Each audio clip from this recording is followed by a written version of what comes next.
যদি এনেকুৱা আপোনালোকৰ বংশ কুটুম্বত কোনোবা বৃদ্ধ লোক কাকো চিনি নোপোৱা হৈ যেতিয়া বিছনাত থাকে তেতিয়া আপুনি আপোনাৰ আত্মপৰিচয় তেওঁৰ আগত নিদিব। তেওঁ আকৌ বিষয় সম্বন্ধ সুখৰ পৰা নিজক আচলতে তেওঁ আঁতৰ কৰিছে। তেওঁক এতিয়া আত্মপৰিচয় কৰাই দিব লাগে। আমাৰ পৰিচয়বিলাক দিব নালাগে। মই পেহাকৰ জীয়েক, মই মামাকৰ পুতেক, মই তোমাৰ আমুক হে তামুক হে বুলি দিব নালাগে। তেওঁ কোন আচলতে তেওঁৰ পৰিচয়টো কৰাই দিব লাগে। যে তুমি কৃষ্ণ স্মৰণ কৰা, তুমি ৰাম বোলা, তুমি তেওঁৰ কথা মনলৈ আনা, পাৰিলে তেওঁৰ কাষত সুন্দৰকৈ ভগৱানৰ মূৰ্তি বৰ্ণন কৰিব লাগে আৰু তেওঁক শুনাব লাগে। কাৰণ সেই ৰূপ চিন্তা কৰি কৰি তেওঁ যদি ইখন জগতৰ পৰা গুচি যাব পাৰে, তেনেকুৱা বংশত যদি কোনোবা সজ্জন পুৰুষ আছে, যি সজ্জন পুৰুষে আহি এগৰাকী মৃত্যুমুখী লোকৰ বিচনাত তেওঁৰ যদি ঈশ্বৰৰ গুণানুকীৰ্তন তেওঁ শুনায়, তেতিয়াহ'লে তেওঁ ধন্য হৈ যাব। কিন্তু আমি সুধো কি যে কিবা খাব মন গৈছে নেকি, গোল্লা চোল্লা, হা, পায়স খাবলৈ মন গৈছে নেকি, আৰু বাকীবিলাক নকওঁ, সেইবোৰ উচ্চাৰণ কৰিবই নাপায়। সেয়াও মন গৈছে নেকি খাবলৈ? এতিয়া তেওঁৰ জঠৰাগ্নি নুমাই গৈছে, অজীৰ্ণ হৈছে, খাব নোৱাৰা হৈছে, তেওঁ সকলো শেষ কৰি পেলাইছে। তেওঁ ইহ জগতৰ সকলো প্ৰক্ৰিয়াৰ লগত তেওঁ ইতিমধ্যে বিচ্ছিন্ন হ'বলৈ আৰম্ভ কৰিছে, পৰলোকলৈ গমন কৰিবলৈ তেওঁ সাজু হৈছে। আৰু সেই সময়ত আপুনি গৈ তেওঁ গোল্লা মনত পেলাই দি আছে। ভালে থাকোঁতে কিন্তু এটা গোল্লালৈ আহিবলৈ আপোনাৰ সময় নহ'ল। যি সময়ত তেওঁ গোল্লা হজম কৰিব পাৰিছিল, সেই সময়ত কিন্তু আপুনি তেওঁলৈ এদিনো মনত নেপেলালে। আৰু আজি যেতিয়া খাব নোৱাৰা অৱস্থাত আপুনি গোল্লা লৈ আহিছে, বোলে খাওক খাওক গোল্লা, এইটো গোল্লা দেখিছেনে, খাওক। তেওঁ যেন গোল্লা চিনিহে নাপায়। এতিয়া তেওঁ গোল্লাৰ ভাৱনাত তেওঁক ৰসগোল্লা কৰি পৃথিৱীৰ পৰা শূন্যটো লৈ যাতে যাব পাৰে, আপুনি তাৰে ব্যৱস্থা কৰিছে।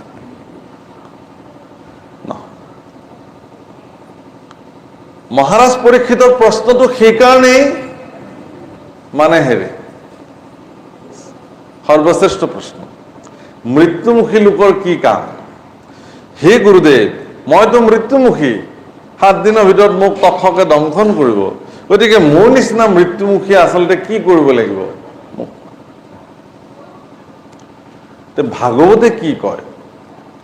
ভাগৱতে কৈছে যে মৃত্যুমুখী লোকসকলে কৃষ্ণ গুণানুকীৰ্তন শ্ৰৱণ কীৰ্তন কৰিব লাগিব। এইটোৱেই মহাভাগৱত ধৰ্ম। মই আকৌ এবাৰ কৈছো, মৃত্যুমুখী লোকে কৃষ্ণ কথা শ্ৰৱণ কীৰ্তন কৰিব লাগিব, বেলেগ চব বাদ।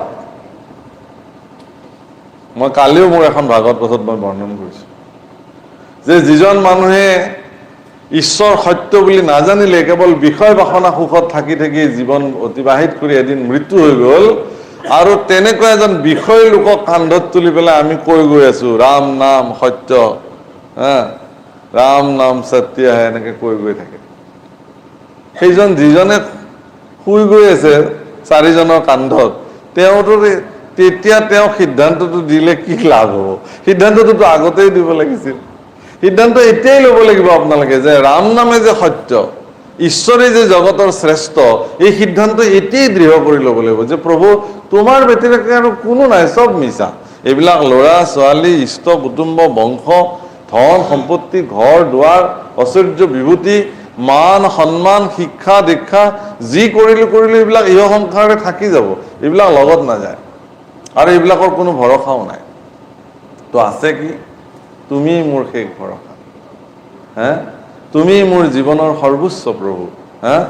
ত্বমেব মাতা চ পিতা ত্বমেব, ত্বমেব বন্ধু চ সখা ত্বমেব, ত্বমেব বিদ্যা দ্রবিণম ত্বমেব, ত্বমেব সর্বম মম দেব দেব।